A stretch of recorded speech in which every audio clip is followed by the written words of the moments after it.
legislation and sentencing bill. Many questions I actually want to pose, beg your pardon, to the opposition members. The Green member was talking about Maoridom and the suffering that happens therein by virtue of association with gangs.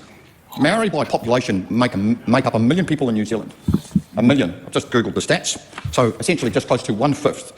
By virtue of the gang numbers, as quickly as I could find it on dear old Google, there's 5,000 of those that are Maori and disproportionately Maori women, not Maori men. Should we just say the word's called Māori, not Maori? Leader of the National Party shook hands with direction. Sorry. And I've just paused that all up completely where it is. As we come now into our third reading of the gangs legislation and sentencing bill.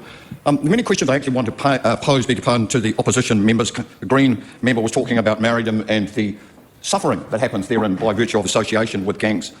Maori by population make up 1 million people in New Zealand. 1 million. I've just Googled the stats. So essentially just close to 1/5. By virtue of the gang numbers, as quickly as I could find it on dear old Google, there's 5,000 of those that are Maori and disproportionately Maori women, not Maori men. 53% Maori men are in prison, 67% of those that are in prison, beg your pardon, are Maori men, 67% are women.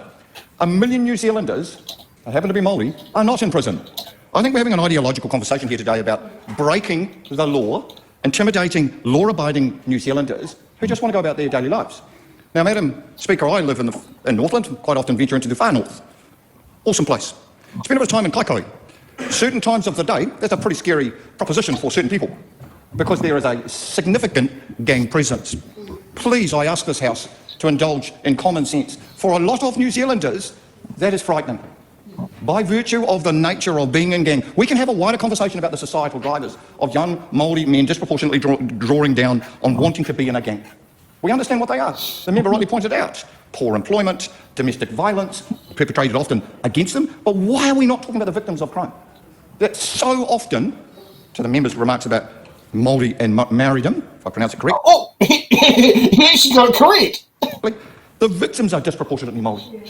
So go to some of our poorest regions in New Zealand who have the very issues that the member raised, poor employment, job losses, fractured employment at the very best, a lot of issues with domestic violence, a lot of issues with poor policing by virtue of resources, the myriad of reasons that we find ourselves in societal decline in these areas where gangs have run amok. I don't think, as we pass this legislation into law, that anyone worth their salt can genuinely come into this House and say that we don't have a gang problem. We've got a gang problem.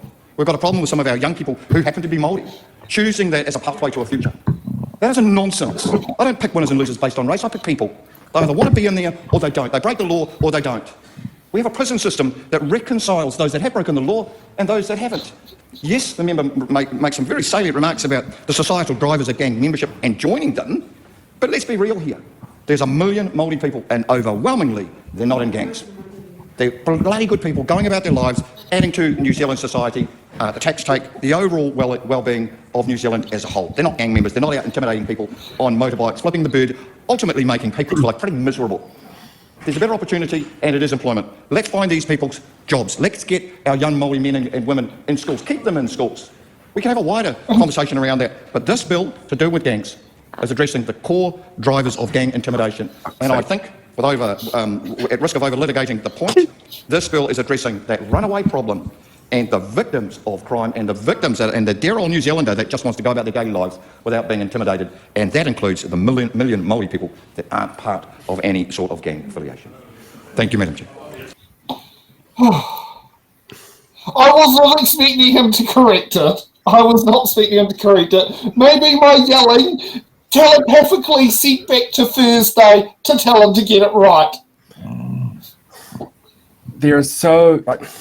I know Mark Cameron's part of ACT, which means he's an idiot who doesn't ever quite want to see what the world is actually like. He has such a blinkered worldview at the best of times, and all you need to do is go back and see his pro-MAGA tweets and his Jacinda is a little communist tweets and all of the other kind of bullshit that he's put out there in the world to realize that his particular perspective is really skewed. But he got so fucking close to getting to the point there, which was, if you want to stop gangs, work on those actual drivers, not on the punitive actions that you take against people in the gangs. You know, it's about education and poverty. Yes, it is. Fix those fucking problems, you fucking idiot.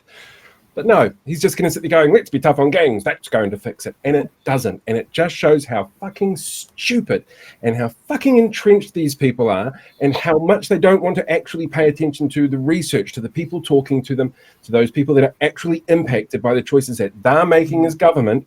Because, fuck it, it's easier to say we're tough on gangs and tough on crime and to do something stupid and punitive that's going to breach things like the Bill of Rights than it is to say, why don't we try and get these people actual help and get them work or find a way to lift them out of poverty? It's just like, fuck it, fuck everybody.